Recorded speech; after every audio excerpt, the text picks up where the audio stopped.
The Scottish Government are seeking to make their emergency COVID powers permanent.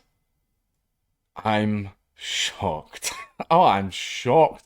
A government would bring in temporary powers that gives it extreme amounts of control over the population, and instead of making them only temporary like they promised, they want to keep them permanently. I mean, I'm starting to notice a trend.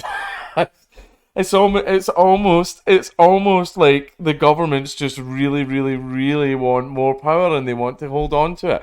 I mean, one thing that would be extremely handy for an authoritarian government is for them to have the legal power to just lock everybody in their homes like that. Of course, Big Nicky was probably sliding off her chair when she was signing this in. The Scottish Government wants to keep powers, including the ability to order schools to close and impose lockdowns. And here we have Chairman Sturgeon herself and the complete, absolute weak arse piss stain Hamza Yusuf, who lost his job as Justice Minister and now works as the Health Secretary. The reason he lost his job as Justice Minister is because he passed the Scottish Hate Crime Bill, which means that we are now the most authoritarian nation in Europe and definitely the most authoritarian part of the United Kingdom. Even more so than Northern Ireland as far as our speech laws go. The only country that's below us is Belarus. Thanks for that, Hamza. Thanks. SNP independence, woo! Woo! I want an independent country that's ran like North Korea. Like, Jesus. The Scottish Government wants its emergency coronavirus powers to become permanent, including the ability to order schools to close, impose lockdowns, and operate virtual courts. I can understand the virtual courts part, saves a hell of a lot of money. Ministers are considering changing the law to permanently allow them to release prisoners early or permit a wider range of healthcare professionals to give vaccinations. They are seeking the public's views on removing the planned expiry date for many of the temporary measures. I'll get into that in a minute, by the way. I'll tell you a trick that the SNP do.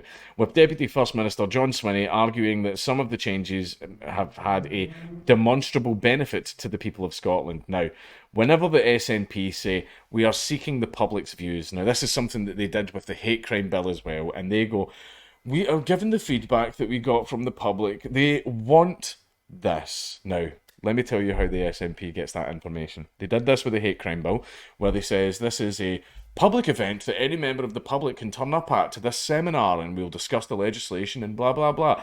Now, they say it's public, they advertise it on their website deep down in there where no one could fucking find it. Just so that they can say, well, we advertised it publicly, which is the equivalent of like a newspaper posting a correction, except it's a little postage stamp article on like page 47. Right, that's the equivalent of what they do. They then have the deniability. Go, well, we advertised it publicly. You just didn't see it.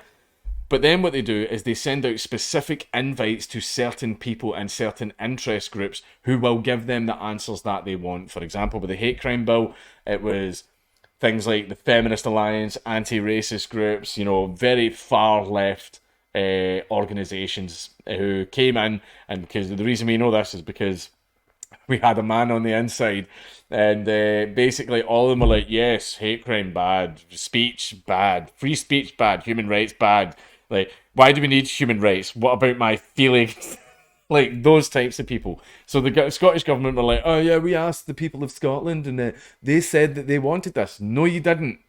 No, you didn't. You invited specific people who would have given you the answers that you wanted. You did not ask the people of Scotland. You carefully pre-selected a group that you knew that when you asked them would give you the answer that you wanted. And that is exactly what they're going to do with this as well. It's a trick that the SNP do all the time. We surveyed the people of Scotland. No, you did not. No, you did not.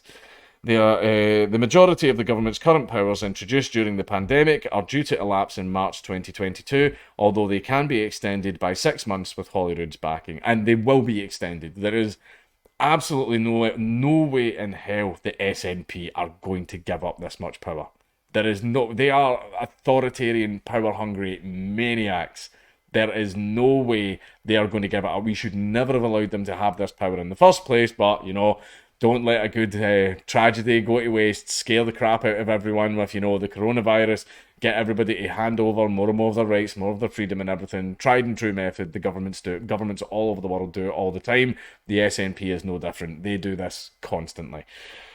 But the consultation published by the government wants to make many permanently available, claiming that it would ensure ministers can respond effectively and rapidly to any future threats to public health in Scotland or public threats to the government. It adds, the proposal is, therefore, to give the Scottish ministers the same powers to protect the people of Scotland from any incidence or spread of infection or contamination which presents or could present significant harm to human health in Scotland, not just COVID. Because you see, we Scottish people are just too dumb and too silly and too plebeian to do that ourselves. Why should we take the responsibility for our own lives and safety when we can just hand all of our rights and freedoms over to the government and get them to do it for us? Because after all, they care about us. They care about us, the Scottish government. They care deeply about people dying. I mean, they find dead homeless people in Glasgow all the time. Lots and lots of people are in poverty and losing their jobs, and the suicide rate is right through the fucking roof because of these very lockdowns. But, ignore all that. The Scottish government cares about you, cares about your life.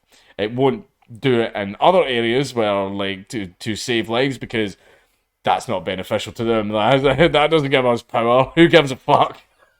Right? So, in addition to being able to impose future lockdowns and restrict gatherings, ministers would also be able to order school closures during the remainder of the pandemic.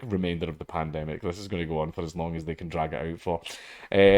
Or for any future outbreaks of an infectious disease, so long as they believe it is necessary and proportionate. And lo and behold, who decides if it's necessary and proportionate? They do. And the Chief Medical Officer has been consulted. Among the plans, the Chief Medical Officer, by the way, I believe is probably going to be Hamza Yusuf, because he's now Health Secretary. Boy, I wonder what answer he's going to give. Among the plans for the justice system are calls for continued powers to permit the early release of prisoners and allowing people to avoid attending court in person by taking part remotely. The government argues it would be prudent to extend the powers established towards the start of the pandemic so ministers can choose to order the release of groups of prisoners to alleviate pressure on the prison system. Depends what prisoners you're releasing. If it's drugs, let them go. That's their right, their body, their choice. Definitely, if it's people for tweets and stuff, yeah, definitely release them. Murderers, rapists, and paedophiles, yeah, not so much. Towards the start of the pandemic, 348 prisoners were released up to 90 days early from their sentences, although inmates convicted of domestic violence, harassment, or COVID-related offences were automatically excluded. COVID-related offences. Interesting. Prison governors were also able to veto the early release of specific inmates if there was evidence they could be a risk to someone. That's weird that they had that power, but that's nice. The consultation also suggests a permanent shift to more digital options, including the remote registration of deaths or stillbirths, council meetings, and electronic court documents. Swinney, the COVID recovery secretary, said, "We want to ensure we remove measures no longer needed in order to respond to the pandemic, whilst keeping those where there is a demonstrable benefit to the people of Scotland." Demonstrable benefit to the people of Scotland. All of my friends are fucking unemployed, Nicola, because of you. Because you destroyed their businesses and destroyed their jobs. They're all fucking unemployed. Good for the people of Scotland. One of my mates had to move back in with his mum, who he hates. Like, honestly, this is an opportunity to maintain changes that have been welcomed by people who now don't want to lose transformations that have been innovative, beneficial, and increased access to services. While the pandemic has been incredibly disruptive, its urgency has forced the public services we rely on to adapt and continue and still deliver, driving the pace of a digital adoption and, in some cases, more efficient ways of working. Yeah, you didn't need a law for that. Didn't need laws for that. Businesses were going that way anyway. I mean, doing things digitally and not in person over the internet and stuff, yeah, that's the way things naturally were going. You didn't need a law for that. See, if you just left it, that would have happened. You don't need a law for that. As we enter the recovery phase, we now have a unique opportunity to reimagine how health and social care, learning and justice services can be designed and delivered around the lives and needs of the people who use them. I mean, you just want to save money. Just be honest. Just be honest. You just want to save money. I mean, there's nothing wrong with that. There's nothing wrong with that, but you all sat in your little room and went, no, that makes us look kind of dickish. I invite everyone to have their say on what this future should look like to support a fair, safe and secure recovery. Your views on these proposals will inform any future legislation to be brought forward on these topics for full scrutiny and debate in Parliament.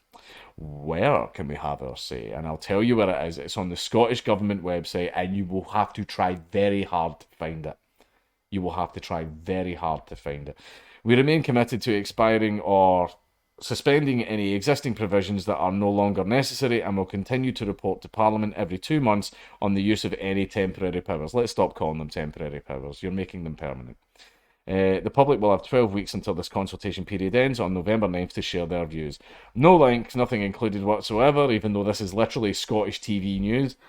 No way to find it. It will be on the ScotGov website. It will be on there, and you will need to try very hard to find it. That is how they do this. That's how they get away with it. What will happen is there will be pre-selected groups selected to give their opinion, and yes, I think it's a great idea. Mr. John Smith, who, has the same handwriting as Nicola Sturgeon's husband. But yeah, this isn't news. From day one, everyone was posting the memes. You've seen them cast the ring into the fire, except it's governments with temporary powers. No. Or even Bilbo, after all, why shouldn't I keep it? We knew they were going to do this. And if there was one government that I would have bet my house and child and all of my life savings on doing this, it would have been the SNP.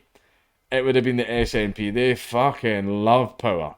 They love power. So see the fact that they did this, it's not really news.